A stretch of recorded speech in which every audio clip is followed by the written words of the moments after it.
केंद्रीय शिक्षा मंत्री के इस्तीफे की मांग एवं नीट परीक्षा विसंगतियों के विरोध में विद्यार्थियों ने सौंपा ज्ञापन। बड़वानी जिले के अलग अलग स्थानों से प्रतियोगी परीक्षाओं की तैयारी कर रहे अभ्यर्थी और विद्यार्थियों ने कलेक्टर कार्यालय में राज्यपाल के नाम ज्ञापन सौंपा। विद्यार्थियों ने बताया कि देश की प्रतिष्ठित नीट परीक्षा पेपर लीक होना बड़ी चूक है। गंभीर विसंगतियों, पेपर लीक की खबरों और प्रशासनिक लापरवाहियों ने देश के लाखों छात्रों की कड़ी मेहनत, उनके परिवारों के त्याग और परीक्षा प्रणाली की विश्वसनीयता पर एक बड़ा प्रश्न चिन्ह लगाया है।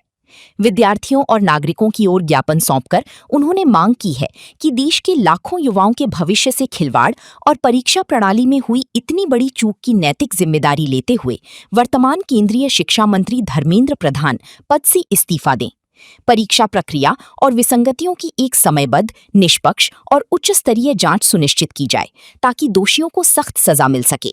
साथ ही भविष्य में राष्ट्रीय स्तर की सभी प्रतियोगी परीक्षाओं को पूरी तरह फुल प्रूफ, पारदर्शी और सुरक्षित बनाने के लिए ठोस व ऐतिहासिक कदम उठाए जाए, जिससे कि विद्यार्थियों के साथ अन्याय न हो।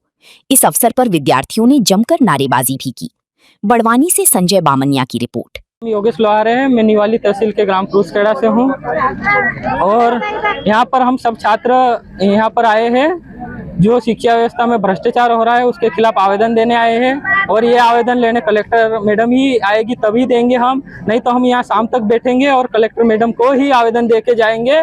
कलेक्टर मैडम का वेट करेंगे हम शाम तक। यहाँ पर तहसीलदार मैडम आवेदन लेने आए हैं और हम उनको आवेदन नहीं देना चाहते हैं।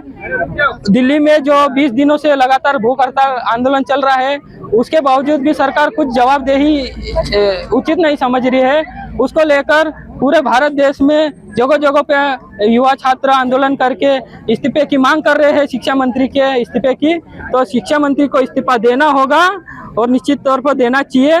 इतना टाइम नहीं लेना चाहिए उनको। ये शिक्षकों और छात्रों के भविष्य के साथ खिलवाड़ है। शिक्षा व्यवस्था में पारदर्शिता होना चाहिए। पेपर लीक हुआ है उसका खुला पुख्ता सबूत है, क्योंकि रिटर्न एग्जाम हुई है नीट की, तो पेपर लीक नहीं हुआ अगर तो रिटर्न एग्जाम क्यों हुई है, ये आप लोग सवाल पूछ रहे थे, इसलिए ये बात मैंने बोली है। क्या परिचय है आपका?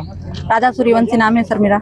आज जो कुछ स्टूडेंट आए जिसमें छात्राएं भी हैं। जी सर। तो क्या प्रमुख मांगे आपकी? सर हमारी मांग है कि धर्मेंद्र प्रधान जी का इस्तीफे के लिए हम आए हैं यहाँ पर। जो हम लोग सर दिल्ली नहीं जा पाए हैं, हमारा सपोर्ट सोनम वांगचुक सर को है। और यहाँ पे बहुत सारी छात्राएं हैं जिनको सिर्फ 2 ही मौके मिलते हैं। एक मौके में तो उनका है तो मतलब नंबर कम आते हैं और दूसरे मौके में अगर ऐसे पेपर लीक हो जाए और घोटाला हो जाए तो लड़की की शादी करवा दी जाती है। तो इसलिए हम चाहते हैं कि जो पेपर लीक और ये घोटाला हो रहा है वो ये बंद हो और धर्मेंद्र प्रधान इस्तीफा दे। अच्छा, इसमें आरक्षण का कोई प्रभाव है? मतलब जो जितनी नीट परीक्षाएं जो ग्रामीण क्षेत्रों से छात्राएं आई है और गरीब वर्ग की भी है, तो उनको क्या नुकसान हो रहा है इस परीक्षाओं से? सर यही नुकसान है कि उनको सिर्फ 2 ही मौके दिए जाते हैं और दूसरे मौके में अगर पेपर लीक हो गया, पहला तो हर कोई मतलब ये जब एग्जाम देने जाते हैं तो कंफ्यूज ज्यादातर रहते हैं कि कैसे क्या रहता है। सिस्टम पे पहली बार बैठते हैं तो ज्यादातर वहाँ पे वो नर्वस हो जाते हैं और फिर वो आता जो क्वेश्चन उनको आता है वो भी है तो वो गलत करके आते हैं। और दूसरे मौके में अगर पेपर लीक हो गया है तो फिर वो लड़की की शादी हो जाती है। अच्छा, और बहुत सारी ऐसी छात्राएं जिनकी मतलब मेरे फ्रेंड बहन भी है जिनका यही प्रॉब्लम है। अच्छा, शासन से कोई प्रशिक्षण परीक्षा के पहले आयोजित करते हैं क्या के शासन से? ये परीक्षा आयोजित होने के बाद प्रशिक्षण दिया जाता है आपको छात्राओं को?